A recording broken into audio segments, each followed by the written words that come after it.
Tov, Erev Tov, après toutes ces péripéties là. Alors on en est au paragraphe Zain. Kol tshuva, shishlema, muchachat ilifol, shte peulot nigdiot à la nefesh. C'est-à-dire lorsque la teshuva est parfaite, ben, il est inévitable que cela ait deux effets sur notre âme. Mitzad echad, charada ve'yagon alachet ve'ara shebetocho. Mitzad hasheni, bitachon ve'simcha alatov. Donc il y a deux choses qui paraissent être contradictoires, antagonistes. D'un côté, on est effrayé, on est tristé de la faute et du mal qui est en nous. Et de l'autre côté, on est en toute assurance et en toute joie du bien qui est en nous. Il y a toujours des parcelles de bien, des parcelles de mal dans notre personnalité, dans nos comportements. Donc on fait la part des choses. Chez Yefchar, l'eau, chez l'Oïmatse, chez l'Oïmsadam et Tocho, ils achalek menu. C'est-à-dire on ne peut pas concevoir que l'homme ne trouve rien de positif en lui. Il y a toujours des choses positives, bien qu'il ait fauté les fautes les plus gravissimes. Il peut encore avoir en lui des aspects positifs, et c'est ça qui lui donne une certaine assurance à la réussite de s'en sortir. Il peut arriver que quelqu'un ait un complexe d'infériorité, disons, et qui se considère vraiment comme totalement nul, et qu'il n'a rien de bien en lui, parce qu'il est tellement affligé de la faute qu'il a fait, à tel point qu'il est incapable de se juger de manière positive dans aucun des aspects de sa personnalité. Il en arrive à une situation dans laquelle il ne voit plus rien de bien en soi, en lui-même. Alors,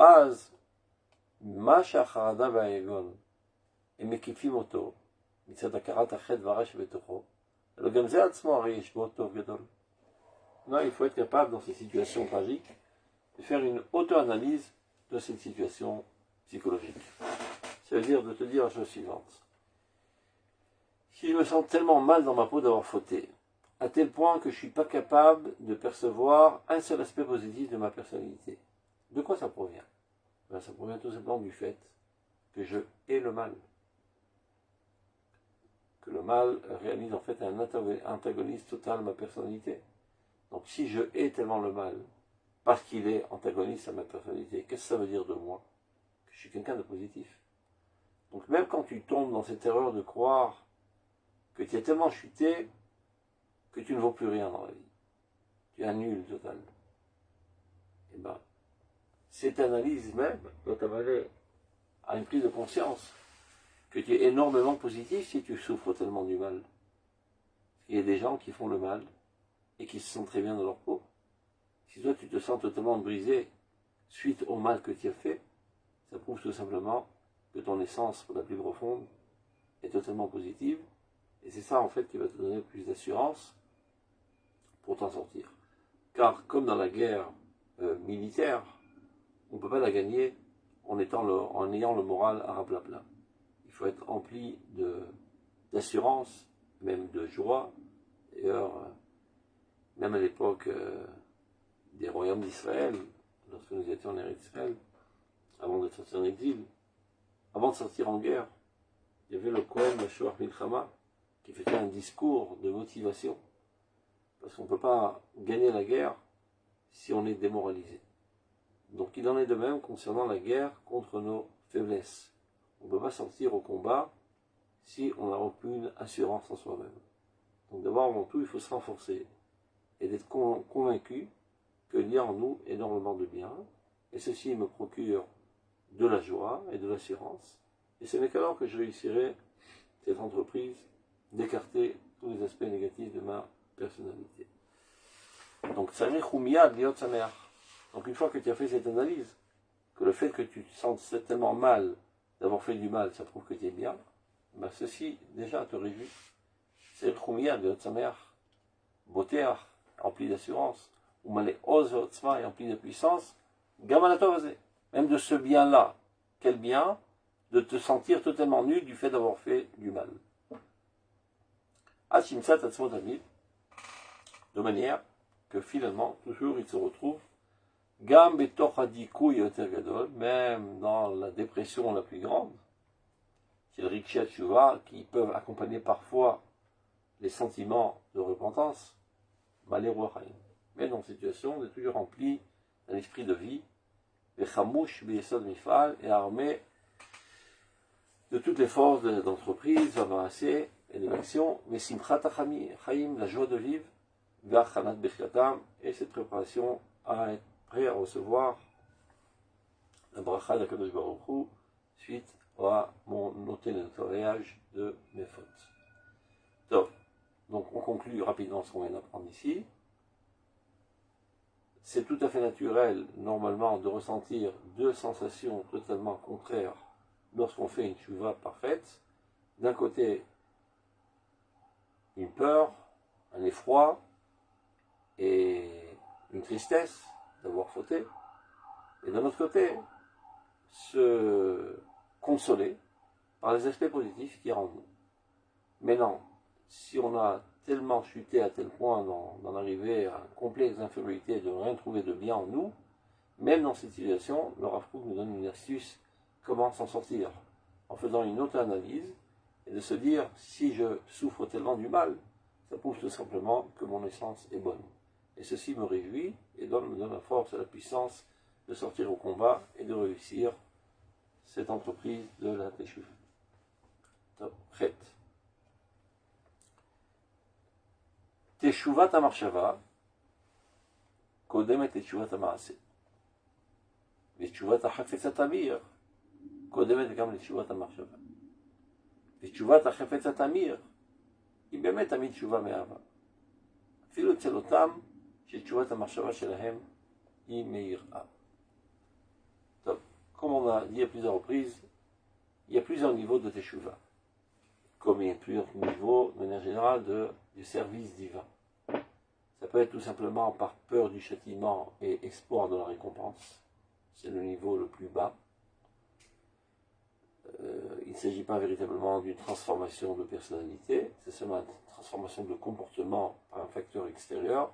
Donc comme on dit, c'est pas le top, mais c'est mieux que rien. Après, il y a la crainte de Dieu, mais révérentielle.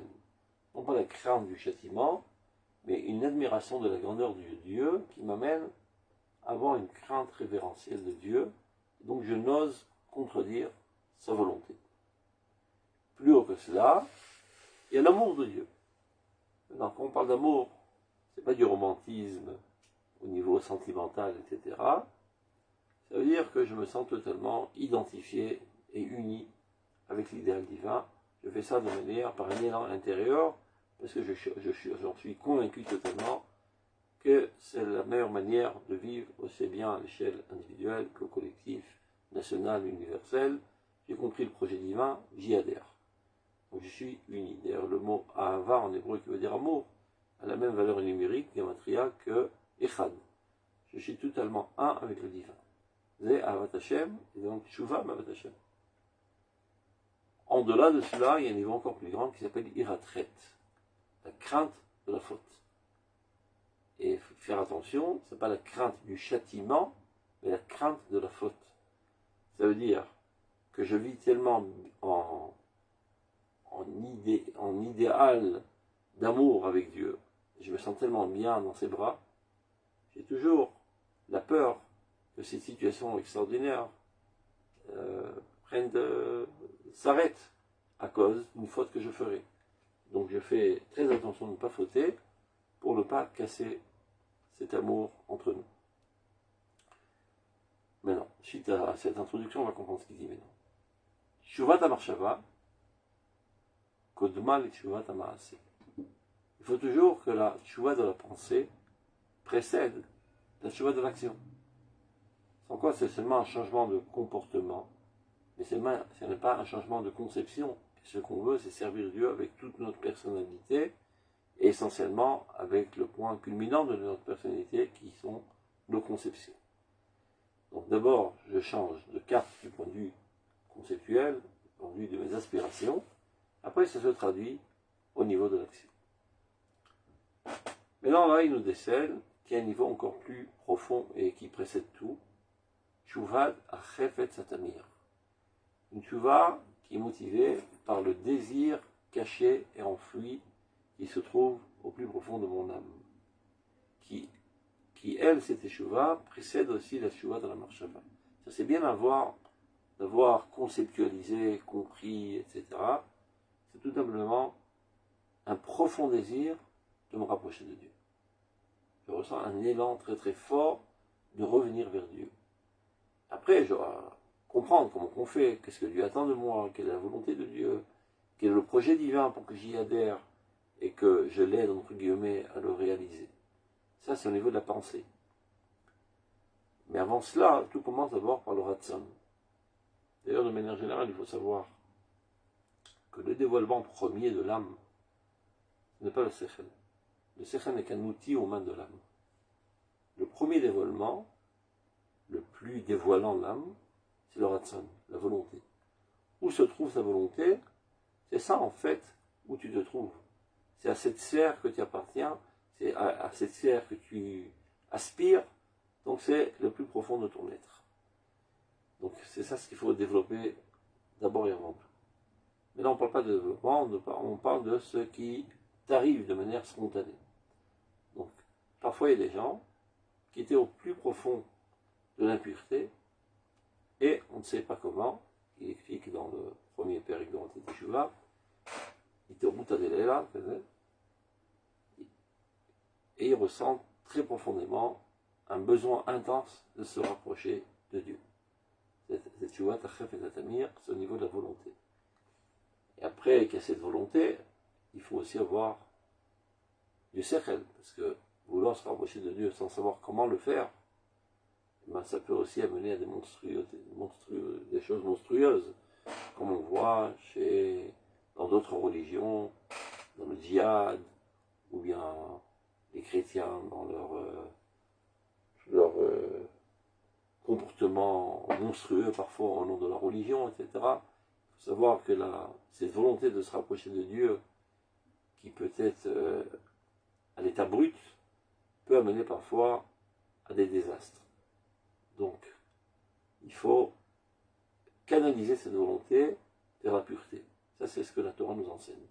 La Torah ne vient pas créer ce désir de Dieu. Le désir de Dieu est immanent en l'homme. Elle vient canaliser ce désir de manière pure. Et ça se fait à l'aide de l'étude de la Torah pour comprendre qu'est-ce que Dieu attend de ce monde et de contribuer à l'avancement de cet idéal, le Sechel. Et après vient Tshuvat HaMaaseh.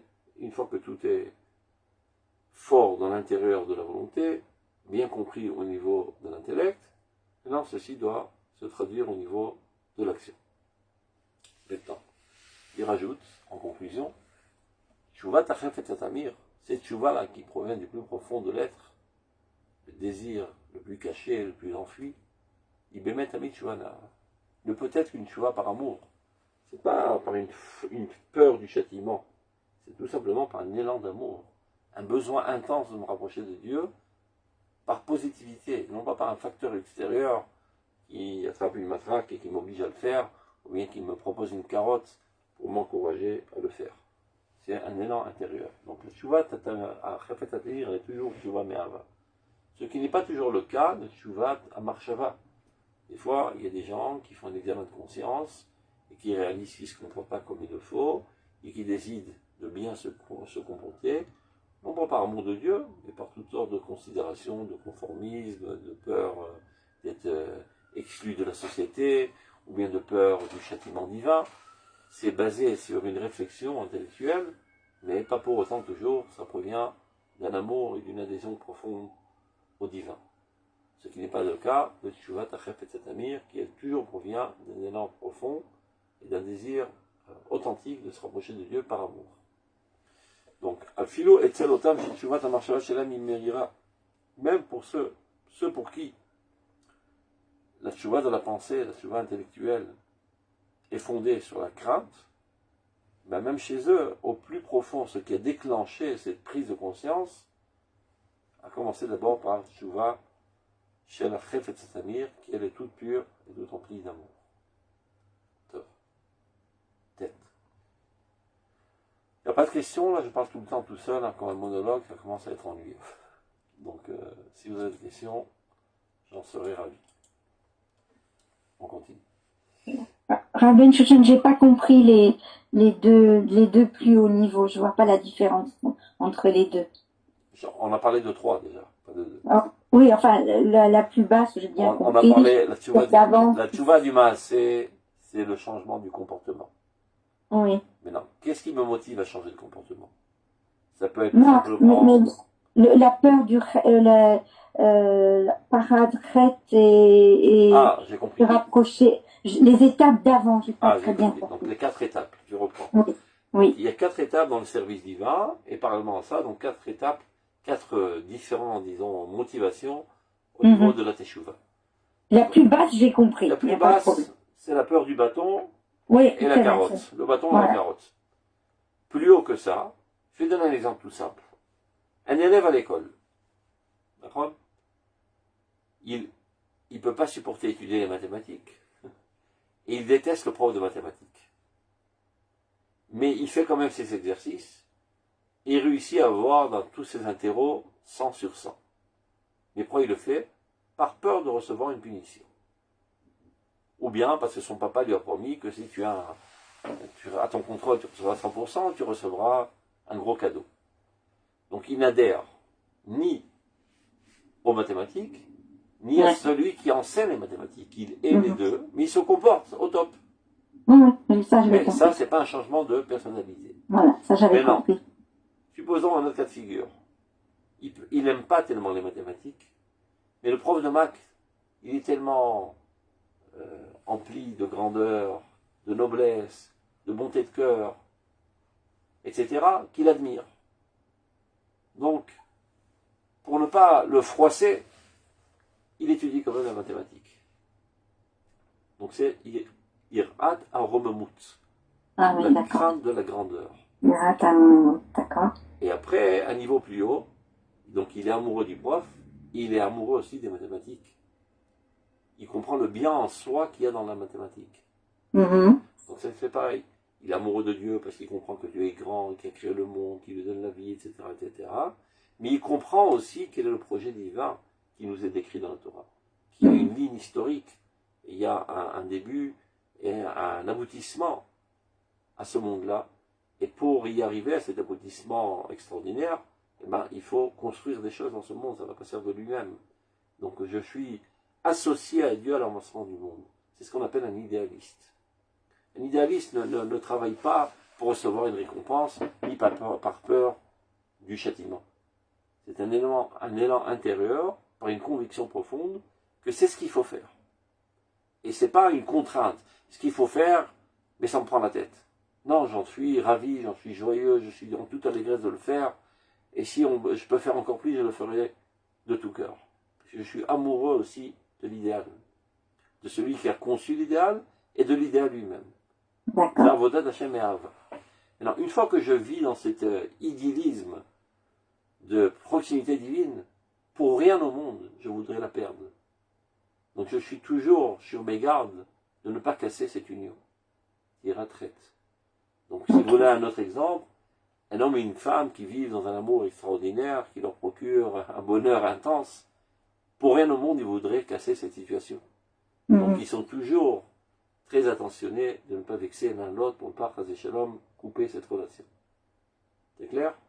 Oui, très clair, merci beaucoup. Donc, Zavodat Hashem, la plus haute, et c'est à cela qu'on doit arriver, et c'est à cela qu'est orienté tout le livre de Orot HaTeshuva, de nous amener à ce niveau. Et nous en sommes dignes aujourd'hui, nous avons les capacités de le faire, car nous sommes des âmes grandes de l'époque de la Géoula. Top. Maintenant, Pisca tête. Donc je vous en prie, si vous avez des questions, n'hésitez pas, ça ne me dérange pas, au contraire, quand il y a du silence, ça me dérange. Tête. התשובה העליונה, השכלית וההרגשית, כוללת בתוכה ממילא את כל מיני התשובות התחתונות. עם כל פרטי יגיעות חשבונותיהן, בצורה אצילית נוחה וענוגה. Ça vient répondre à certaines écoles de pensée qui disent le plus important, c'est le comportement. Arrêtez vos considérations philosophiques, psychologiques. Il faut que le comportement soit au top. Et si on met trop l'accent sur la compréhension intellectuelle, sur l'élan sentimental, ça va un petit peu léser les précautions minutieuses du comportement. Mais le Rav dit c'est exactement le contraire. À Tchouva, il y en a. C'est Tchouva grandiose dont on parle, qui est fondée sur une compréhension profonde, et qui est fondée sur un élan de cœur profond. C'est à Chefetz Amir. Comprennent en elle de toute manière toutes les autres Tchouva plus basses qu'elle. Avec tout que cela nécessite au niveau des examens de conscience, mais ceci apparaît de manière plus noble, plus confortable, plus délicate et délicieuse. Pas besoin d'être en guerre interne et se forcer la main. Parce que quand il y a quelque chose que tu ne comprends pas, que tu n'as pas envie de faire, mais que tu le fais par contrainte, tu vis constamment dans une déchirure intérieure. Alors il se peut que tu le fasses, mais vu que tu es constamment en guerre intérieure, à la première occasion, l'autre côté te foutra un croche-patte et tu te casseras la figure. Par contre, regarde, je vais donner un exemple. Supposons, il n'y a rien de mieux que des exemples. Qu'un papa dise à son fils, écoute, prends la chaise d'ici, mets-la là-bas. Ramasse les saletés du parterre. Plie les serviettes. Mets ce pot de fleurs ici. Et il n'arrête pas de le jeter des centaines d'ordres comme ça, finalement il explose ras-le-bol. Parce qu'il ne comprend pas pourquoi il est en train de faire tout ce comportement qui est de l'esclavage presque. Non, si le père il est un peu plus intelligent, il dit écoute, ce soir c'est l'anniversaire de maman. Ah, déjà son cœur bat. Il est tellement amoureux de sa mère, donc l'anniversaire de maman, il a un enthousiasme extraordinaire, une motivation extraordinaire. Alors pas besoin de l'affliger de millions d'ordres, quoi faire et quoi ne pas faire. Il prendra de lui-même les initiatives, il les fera de tout cœur et dans toute la manière la plus minutieuse. Donc tout doit commencer d'abord et avant tout par une motivation intérieure au niveau intellectuel et émotionnel. Et après on en arrive à la compréhension et à l'application très très précise dans l'application de l'halakha. Sans quoi ça s'appelle Torah Yevesha, une Torah sèche. C'est devenu un mécanisme aveugle et vide de sens. C'est pas ce que Dieu attend de nous. Ce que Dieu veut, c'est d'abord avant tout le cœur. Il ne faut pas tomber dans un extrémisme de dire l'essentiel c'est le cœur. Il y a plein comme ça de juifs de cœur. Il faut d'abord et avant tout le cœur et la cervelle, comprendre aussi, pour être convaincu totalement au niveau intellectuel et motivé au niveau émotionnel. Après, mettre ça à l'œuvre, dans la précision de l'acte. Et c'est ça l'ordre normal. D'ailleurs, la Mishnah dans Brachot demande Mipnema kadma parashat Shema et parashat Vayem Shamua. Dans l'ordre du Kriyat Shema, on dit d'abord Shema Israël, après la paracha de Ve'afta de Shem Elohecha, qui parle de l'amour envers Dieu, et seulement après, deuxième paracha, Vayem Shema Tishmo Mitzotai, on parle de l'application de Mitzvot. Donc, Chazal demande pourquoi cet ordre. Ben, ils disent Shikabel alav ol malchut shamayim techila, achakach mitzvot. D'abord et avant tout, il faut recevoir sur le joug de la royauté divine.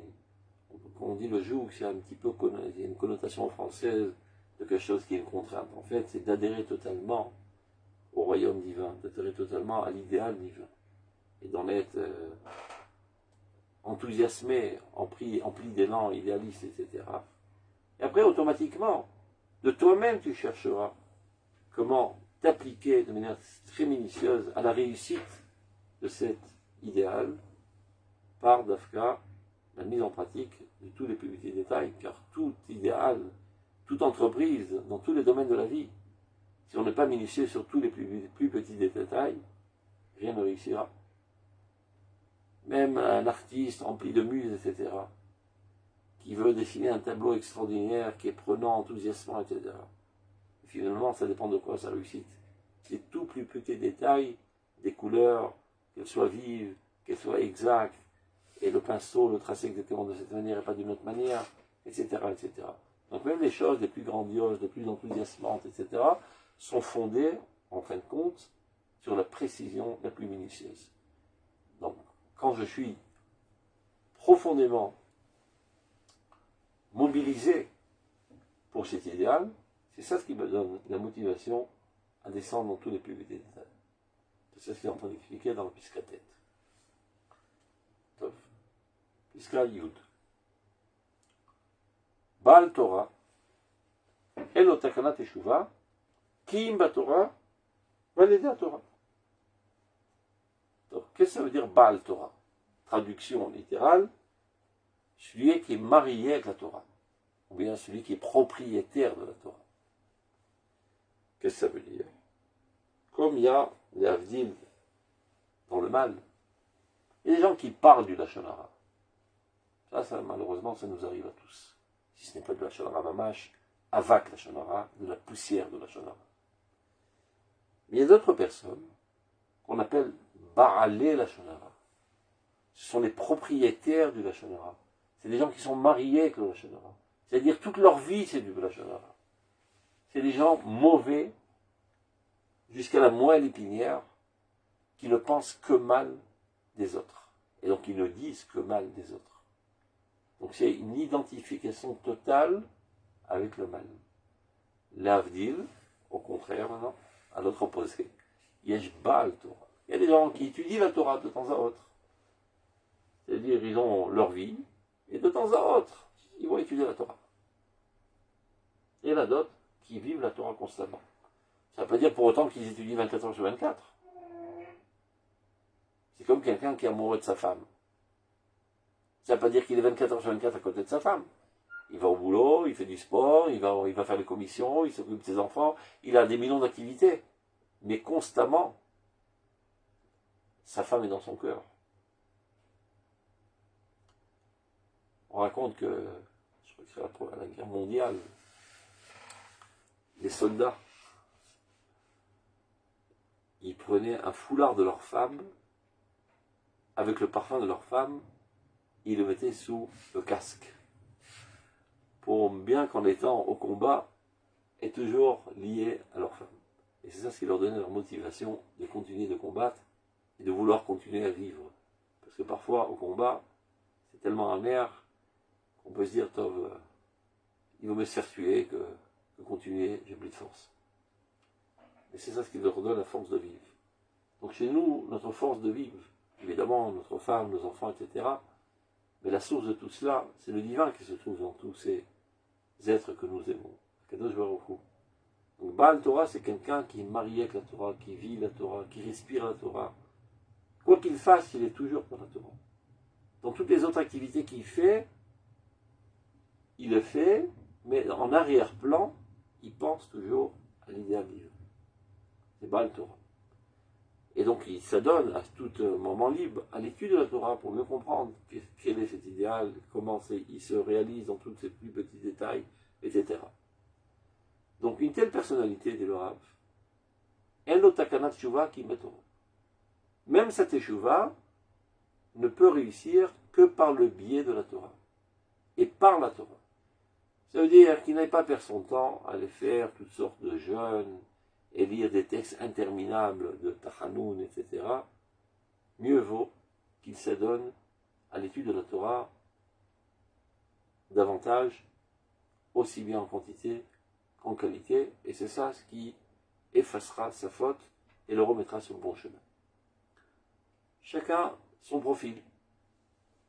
D'autres personnes qui ne sont pas tellement dans la Torah, eh bien, il y a toutes sortes de moyens de faire tchouva, des fois de faire des jeûnes, repentance, lamentation, etc.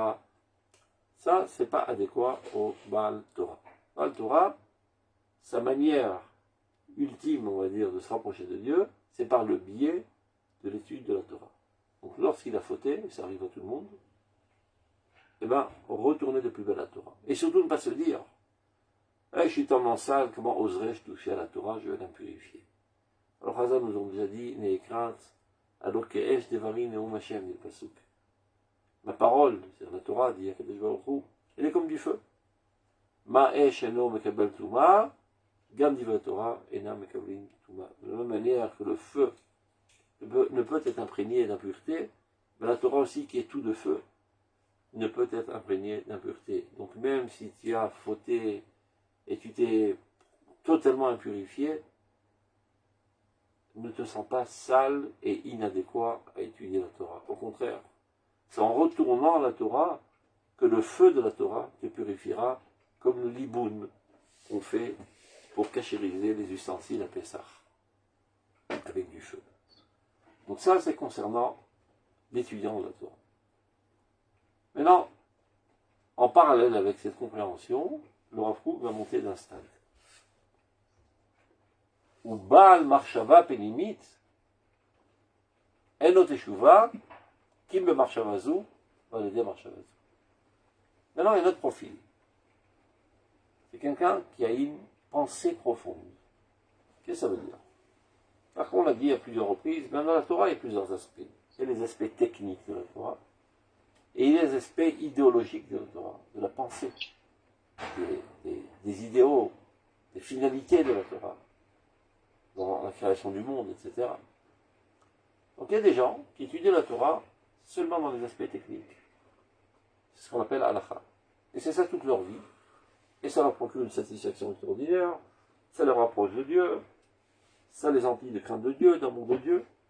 C'est parfait, c'est au top pour leur profil. Il y a d'autres personnes avec des caractères différents pour qui cet aspect de la Torah est évidemment nécessaire, mais insuffisant. Ce sont des grandes âmes qui, elles, ont besoin d'une nourriture plus intense, plus forte, plus puissante. Donc ils doivent étudier l'intériorité de la Torah, ce qu'on appelle Pnimiut Torah, ce qu'on traduit aujourd'hui par l'Imoudé à Emouna, les études de la Emouna. Ce genre de profil, eh ben, eux aussi, ça peut leur arriver de fauter, comme tout le monde. Un tzaddik va réfléchir à cette œuvre de l'écriture. Ça n'existe pas dans ce monde un tzaddik qui ne fait que le bien et qui n'a aucune faille. Ben eux, quand ils font teshuva, ils doivent faire teshuva dans leur particularité. C'est-à-dire, mon marshava pénimite. S'ils se disent, regarde, j'ai fauté, et bien aujourd'hui, au lieu d'étudier une page de Gemara, je vais étudier 3 pages de Gemara. Et bien, pour eux, ce n'est pas adéquat. Il faut qu'ils étudient les aspects les plus profonds de la Torah et les comprendre de manière la plus profonde et les intérioriser au niveau de l'intellect et du sentiment de la manière la plus pénétrante, et c'est ça ce qui les purifiera de la faute. Il rapporte une source pour nous faire comprendre ça. C'est marqué dans le Gemara. Et quelqu'un, il vient chez son rabbin, il dit, écoute, monsieur, cher rabbin, aujourd'hui je jeûne. Le rabbin lui répond avec une certaine ironie, parfait, le chien a gagné un repas. Il le méprise, il le dédaigne. C'est-à-dire, qu'est-ce que tu t'enorgueillis du fait que tu jeûnes? C'est pas tellement malin de ta part. Tu es un étudiant de la Torah. Mais si tu jeûnes, tu ne seras pas dans toutes tes forces pour étudier la Torah. Tu vas étudier ça à demi-force. Donc tu en ressors perdant. Au change. Mieux vaut que tu manges comme toujours et que tu étudies la Torah sérieusement. Chacun son rôle. Si ton rôle c'est d'étudier la Torah, d'enseigner la Torah, ben tu dois t'y adonner de manière totale. Et si aujourd'hui tu jeûnes, ben tu vois bien, tu es fatigué. Donc tu es moins fonctionnel. Donc tu diras moins bien la Torah. Donc qu'est-ce que tu as gagné? Mis à part que le chien a gagné ton repas, aucun profit à ça. C'est à ça qu'il fait allusion. On leur avait dit les choses suivantes. Imbal Torah Yomar. Si quelqu'un qui appartient à l'étude de la Torah se dit Areni mitane, va aller des Achouv. Je vais jeûner et par ce biais-là, je vais faire tchouva. En dvara mamash. Ce qu'il dit est totalement vain. Velichol kalba lishivute, et que le chien mange son repas. Donc ça, c'est ce qu'on a trouvé dans la Gemara. Donc on voit bien que il y a des personnes pour qui le jeûne c'est adéquat. C'est ça qui leur remet les idées en place. Mais pour d'autres, c'est une perte de temps de jeûner. Évidemment, on ne parle pas des jeûnes qui ont été institués pour toute la d'Israël. Que tu sois Ben Torah ou que tu sois Ben Torah, Tisha B'Av, Asar B'Tevet, Yuzen B'Tamuz, Ta'anit Esther, tout le peuple d'Israël doit jeûner. On parle des jeûnes de ta propre initiative pour casser un petit peu tes tendances matérielles exagérées. Donc parfois on trouve dans les livres, pour une telle faute, tant et tant de jeûne, etc. Ça c'est pour les gens communs qui ne s'adonnent pas totalement à l'étude de la Torah. Ceux qui s'adonnent à l'étude de la Torah, c'est pas une bonne idée. Il vaut mieux qu'ils étudient davantage la Torah. Et là, le Rav continue, de même, dans le niveau de l'étude de la Torah, il y a deux niveaux. Il y a les aspects pratiques et les aspects idéologiques, intérieurs. Ben, c'est une autre classe, un profil plus profond. Et ben lui, c'est pareil, gardons le même principe.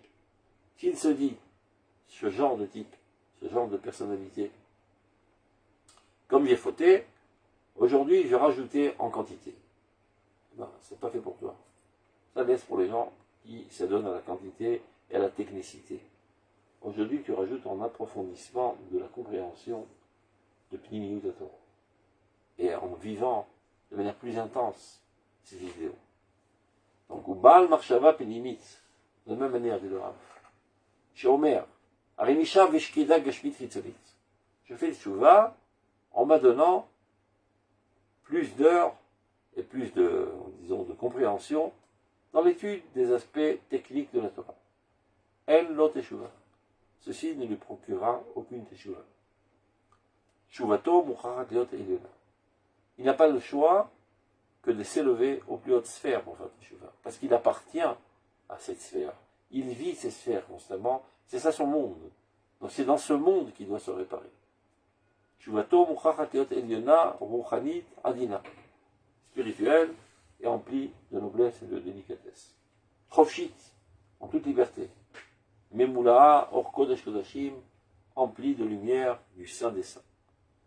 Me'untara be'adeh adaim, couronné de toutes sortes de bijoux spirituels, c'est la chaim elonim, de la vie spirituelle. Tout ça, ce sont des métaphores pour parler de l'étude de l'intériorité de la Torah. Chacun à son niveau, ça peut être le Zohar, ça peut être les Arizal, pour les plus géants du peuple d'Israël.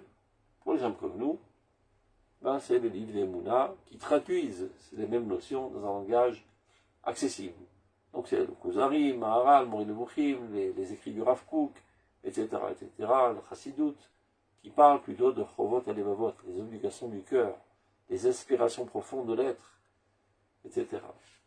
Azumevir et Foalo. Et de cette manière, c'est comme ça qu'il s'apporte un remède, aussi bien pour lui que pour le monde entier. Top. C'est clair? Pas de réponse. Top. Yudalef. שתי נקודות יש לה לתשובה. שאנו כוללים אותם בשם תשובה עילה ותשובת התרה. Il y a deux aspects de la teshuva qu'on nomme teshuva suprême et teshuva inférieure. Alors jusqu'à là, on avait expliqué de la manière suivante. Teshuva suprême, c'est la teshuva intellectuelle, émotionnelle, etc. Teshuva basse, c'est la teshuva seulement au niveau du comportement. Et même au niveau des motivations. Teshuva suprême, c'est par amour de Dieu, par le fait que je m'identifie totalement au projet divin. Teshuva basse, changement du comportement, mais je reste le même personnage, aussi terre à terre, et aussi nul, et aussi égoïste, etc. Mais, comme on dit, veut mieux ça que rien. C'est-à-dire, je préfère quelqu'un qui n'assassine pas, et qui ne vole pas, et qui ne viole pas, par la peur des flics, qu'un voleur. Mais on ne peut pas dire que ce n'est pas un voleur, c'est un voleur potentiel qui ne vole pas à cause des flics. Donc le fait de changer de comportement par peur du châtiment, ça ne dit pas encore que tu as subi une transformation de ta personnalité, donc on ne peut pas dire que tu es véritablement un Baal Tshuva. Il y a quelqu'un qui a changé de personnalité, de comportement, mais pas de personnalité. Mais c'est mieux que rien, c'est peut-être déjà un premier stade.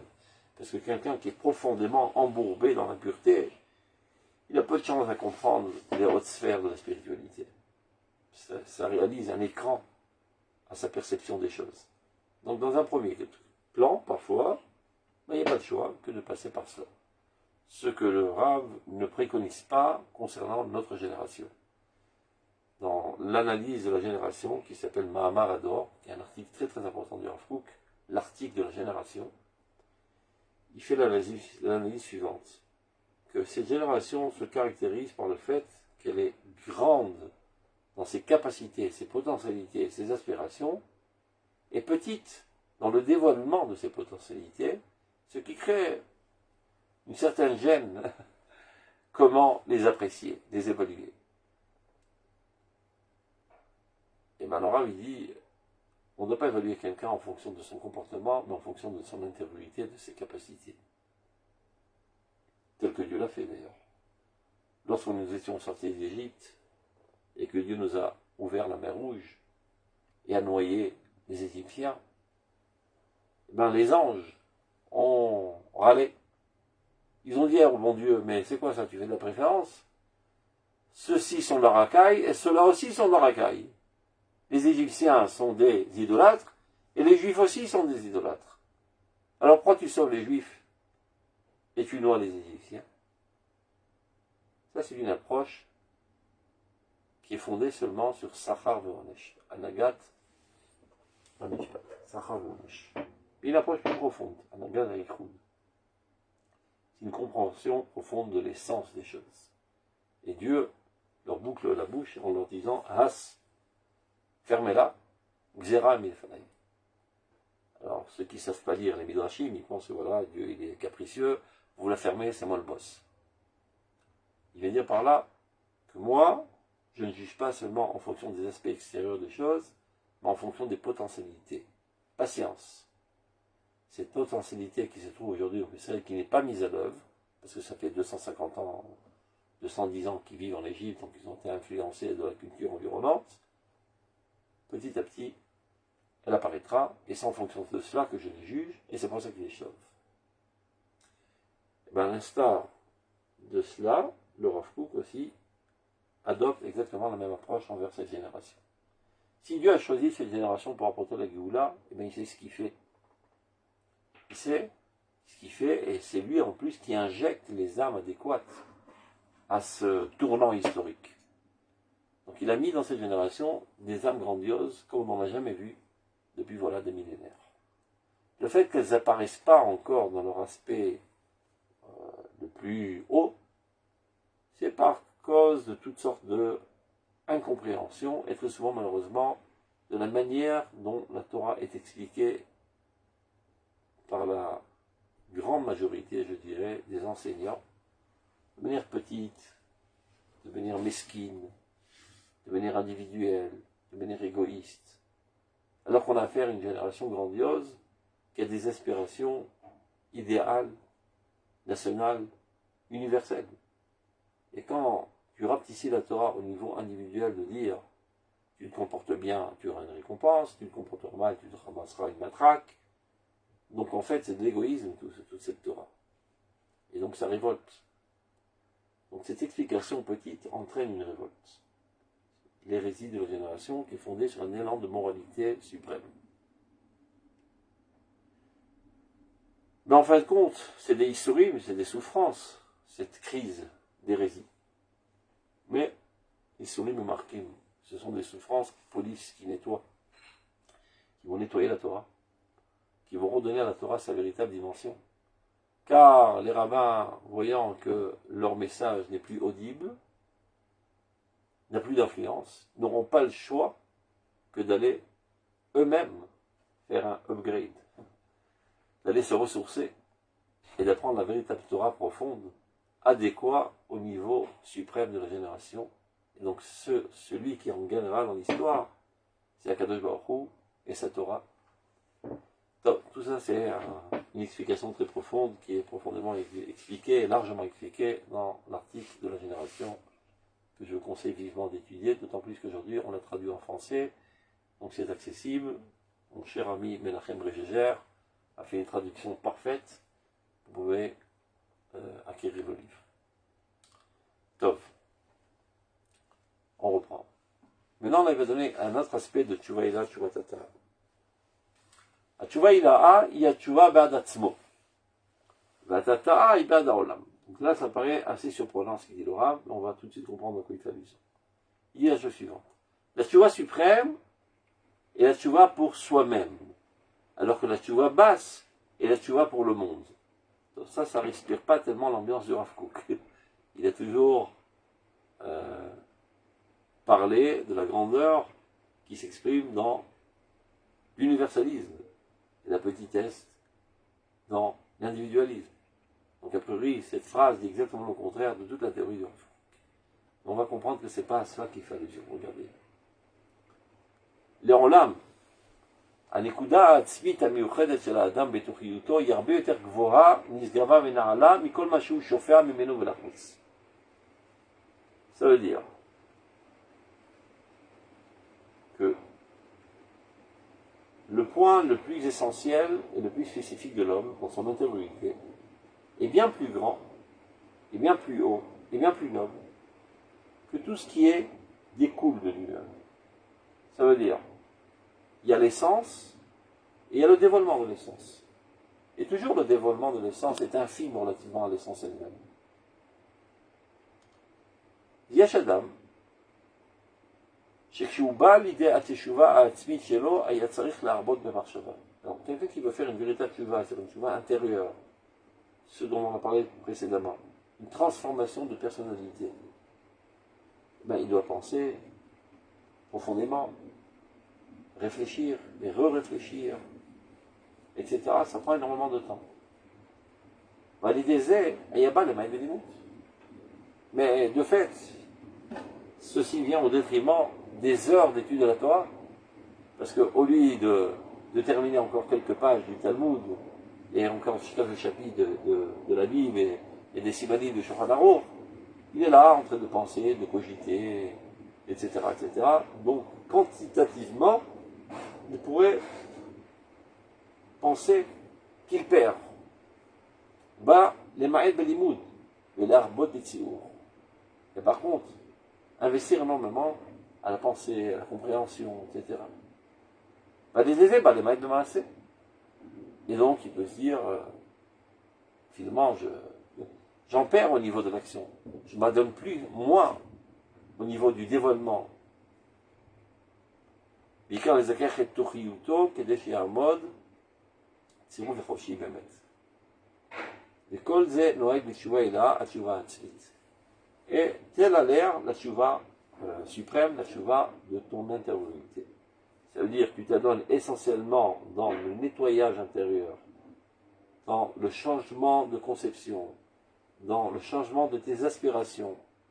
C'est-à-dire, on parle d'une métamorphose totale de ta personnalité, qui évidemment nécessite énormément de pensée profonde et moins de temps à t'adonner aux études techniques et même aux actes techniques. Si je suis toute la journée en train de penser, je ne peux pas aller faire du chesed, je n'ai pas le temps de faire ceci, je n'ai pas le temps de faire cela, donc je te dis, bon, j'en ressens perdant. Ben, tu fais une grosse erreur. Cette tchouva est bien, bien plus importante aux yeux de Dieu. Ce qu'on veut, ce sont des êtres pensant bien, voulant le bien, qui finalement feront le bien. Et non pas des gens qui se comportent a priori bien, mais qui sont nuls, bas et sales et vils dans leur intériorité. Lokachu omnam bitchuva tata. Et ce n'est pas le cas au niveau de la tchouva basse. La tchouva sheklaper olam, celle qui est vue de l'extérieur. La tchouva en vitrine. Tu vois, jusqu'à présent il avait un look de voyou. Maintenant tu vois, il est bien habillé, il a un chapeau, un costume, une cravate, il bouge quand il fait la prière, etc. Ah, voilà un bal tchouva. Ça se voit comme ça dans la vitrine, mais tu ne sais pas ce qu'il y a dans l'intérieur. Kanadava mitralef. Et là, c'est exactement le contraire. Mais ce genre de type, eux, doivent donner exactement tout le poids sur la quantité, sur les actions. Et ça vient évidemment au détriment de la pensée profonde. Si totalement tu es en course après la quantité, mais tu n'as pas le temps de t'approfondir sur la qualité, sur la motivation pure, etc. ולפעמים מיעוט הבהירות של ההיגיון ושל המחשבה עצמה הוא תיקון כלפי העולם. Alors parfois, dafka chez les gens qui sont dans l'extériorité, qui savent se médiatiser, eh ben, ils sont plus accessibles. Et donc a priori, ils ont plus d'influence sur le monde. Parce que ils n'ont pas tellement changé dans leur personnalité. Ils appartiennent à la grosse foule. Seulement au niveau du comportement, ils ont changé. Mais ils vivent, ils respirent l'ambiance de la grosse foule qui est au bas du baril. Donc a priori, ils sont plus en proximité, aussi bien émotionnelle qu'intellectuelle, que de tous les aspects de leur vie, avec les grandes foules. Donc ils ont plus d'influence. Ils sont plus médiatisés, ils sont plus admirés par le peuple, parce qu'ils parlent le même langage, ils ont les mêmes aspirations, les mêmes envies, etc. etc. Une famille, Méhout à Beyrouth. Donc, c'est ça le paradoxe.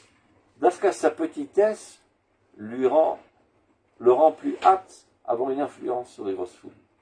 Une famille, Méhout à Beyrouth, c'est les gaillons de Shalmarshava Atzma, ils t'y comptent le là. Ça répare plus le monde.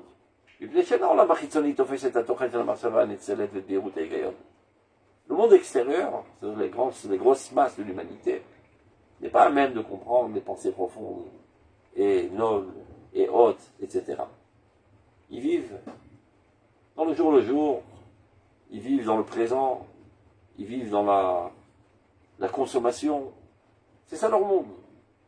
Les pensées profondes, philosophiques, idéalistes, etc., c'est pas exactement le sujet essentiel de leur vie. Et donc, s'ils rencontrent une telle personne, ils ne se sentent pas tellement concernés. Alors, lorsqu'ils rencontrent quelqu'un qui vit leur niveau, mais qui propose un comportement plus propre, plus pur, ça leur parle plus. Donc, du point de vue du profit, on va dire, quantitatif, des grandes foules, parfois, les petites gens ont plus d'influence que les gens de grande valeur. À quel il carvim et lave. Et c'est ce qui fait qu'ils se rapprochent plus de lui. Dafka les dar shachat amarshava b'fen yadoua. Dafka du fait que leur pensée est assombrie. Elle n'est pas dans toute sa profondeur, dans toute sa clarté. Et c'est ce qui fait qu'elle est plus accessible au bas peuple. Donc ça, c'est la première impression qu'on a. Il le Rav, ce qu'il faut savoir,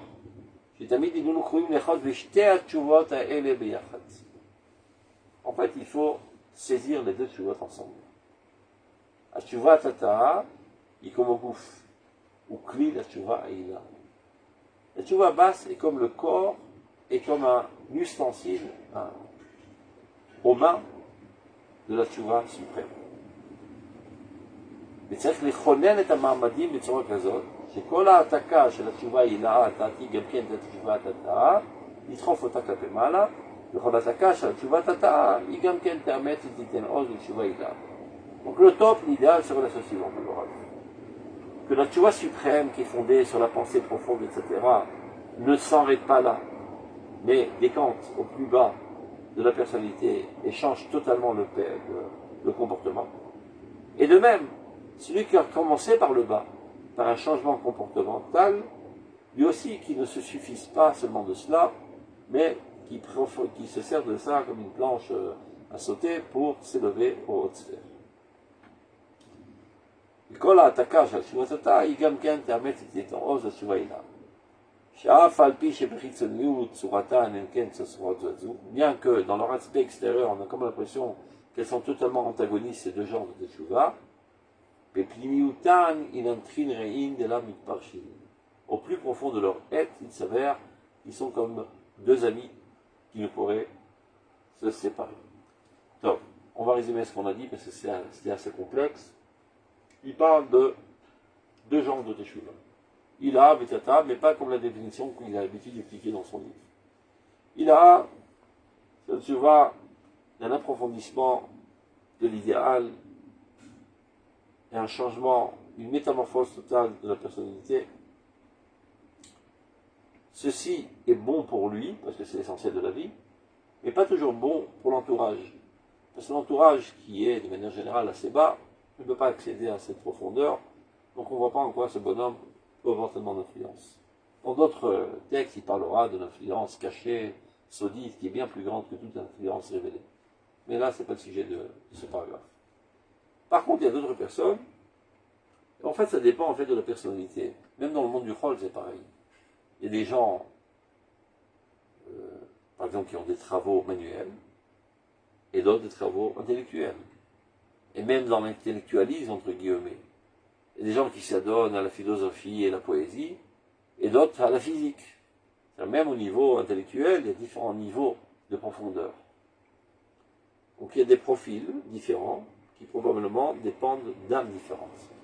Et chacun doit savoir qu'est-ce qu'il est, en fonction de ça, comment se rapprocher de Dieu. Donc il y a des gens pour qui la manière de se rapprocher de Dieu, c'est au niveau du changement de l'écorce de la personnalité, du comportement. Et d'autres, non. C'est au niveau du changement intérieur de la personnalité. Donc dans un premier regard, on pourrait se dire que ceux qui ont cet aspect plus pragmatique, plus technique, plus périphérial de leur personnalité, ont plus d'influence sur le peuple. Parce que le peuple se trouve là, donc ils sont plus influencés, ils ont une relation avec eux. Mais en conclusion, dit le Rav, on ne peut pas toujours se comporter seulement notre nature première. Il faut évoluer dans la vie. Il se peut que tu aies une tendance vers la spiritualité, tu aies une tendance vers la technicité. Mais tu dois compléter ce qui te manque. Mon maître, Zecher Tzadik disait toujours, qu'est-ce que tu es, tes manques. C'est-à-dire se laisser aller selon sa tendance innée, c'est pas tellement malin. Évidemment qu'il faut le faire. Et probablement c'est en cela que tu t'exprimeras essentiellement dans ta vie. Mais tu ne dois pas te suffire de cela. Adam l'Aramal Yulad. Ce qui caractérise l'homme, c'est l'effort. Sans quoi, si tu te laisses aller sur ta tendance innée, il n'y a pas une grande différence entre toi et l'animal, qui lui aussi agit de manière instinctive. Donc quelqu'un qui a, disons, une tendance musicale, et qui s'adorait toute la journée à jouer du piano, bon, évidemment c'est sympa pour lui et c'est bien pour les gens parce qu'ils écoutent de la belle musique. Mais il délaisse les autres aspects de sa personnalité. Et donc il est brisé, il n'est pas parfait ce bonhomme. Il doit s'efforcer d'Afka de compléter les aspects manquants qu'il y a en lui, les aspects faibles qu'il y a en lui. Et bien même dans le Kodesh c'est pareil. Tu as une tendance pour la technicité, donc automatiquement tu te trouveras dans le monde de la halakha et d'enseigner la halakha, de mettre l'accent sur la pratique la plus exacte, etc. Et en cela tu as une influence plus rapide sur le peuple qui se trouve dans cette sphère. Et il y a d'autres qui n'ont une influence, qui ont une tendance vers la spiritualité la plus profonde, l'idéal le plus grand, le plus grandiose. Dit le Rav, les deux doivent se compléter l'un l'autre. Il y a une tendance comme ça, c'est vrai, mais fais en sorte aussi que ça apparaît dans le monde du concret, dans la technicité. Et toi qui as une tendance à la technicité, c'est parfait, c'est bien, tu as une influence rapide sur le peuple, mais il ne te suffit pas de cela parce que ton influence ne sera pas très très profonde. Approfondis-toi aussi dans l'intégrité de la personnalité, et c'est comme ça qu'on construira des profils parfaits qui pourront amener le peuple d'Israël à bon port. Donc, comme tout, portez-vous bien, Shabbat Shalom.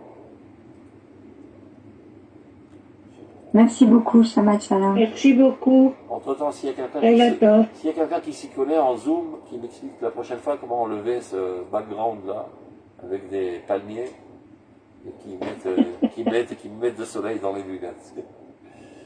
Donc, si vous savez, envoyez-moi ça par WhatsApp, j'ai pas réussi à trouver la fonction dans Zoom. Comme tout, shalom, shalom. Merci.